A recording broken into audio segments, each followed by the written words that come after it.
আসসালামু আলাইকুম, আশা করি সবাই ভালো আছেন।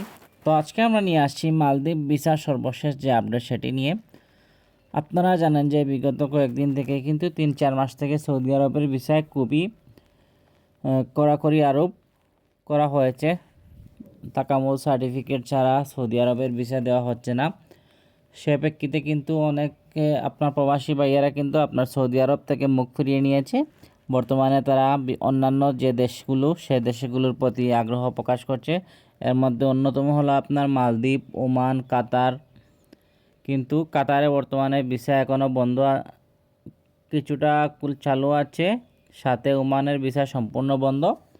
কিন্তু মালদ্বীপের ভিসা মোটামুটি চালু আছে, কারণ মালদ্বীপে আপনার মালদ্বীপ সরকারের সাথে বাংলাদেশ সরকারের মালদ্বীপে একটি আইন আছে যে একটি দেশ থেকে সর্বোচ্চ 1 লক্ষ মানুষ নেওয়া যেতে পারে, এর বেশি না।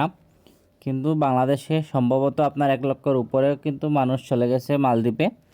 বিদায় মালদ্বীপ সরকার এবং বাংলাদেশ সরকার বর্তমানে সে সংখ্যাটা বৃদ্ধির জন্য তাদের কূটনৈতিক প্রক্রিয়া চালু রেখেছে।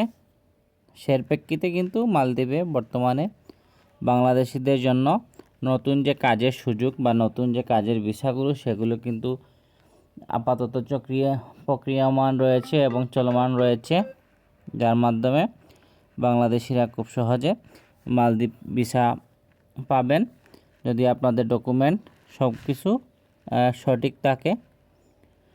আর আপনারা যারা চিন্তা করছেন যে কোন দেশে ফাইল জমা দিবেন, আসলে বর্তমানে মালদ্বীপে ভিসা রেশিও কিন্তু খুবই ভালো এবং আপনারা চাইলে কিন্তু মালদ্বীপে জমা দিতে পারেন এবং যে কোনো ভালো এজেন্সির মাধ্যমে জমা দিবেন, যাতে করে আপনাদের যে ভিসা প্রক্রিয়া সেটি আপনার খুবই ভালো এবং দ্রুতগতিতে হয়। এবং আপনারা যে প্রয়োজনীয় যে কাগজপত্র, যেমন আপনার 3 দিনের পিডিও ট্রেনিং, বায়োফিঙ্গার, ম্যান পাওয়ার যেগুলো, সেগুলো আসলে প্রক্রিয়া আপনারা চাইলে ধীরে ধীরে করে রেখে দিতে পারেন। তো মালদ্বীপের নতুন যে আপডেট আসবে সে আপডেট আপনাদের সামনে আমরা চেষ্টা করব খুবই দ্রুতই পৌঁছে দিতে। সে পর্যন্ত ভালো থাকুন, আমাদের চ্যানেলটি সাবস্ক্রাইব করে পাশে থাকবেন। ধন্যবাদ।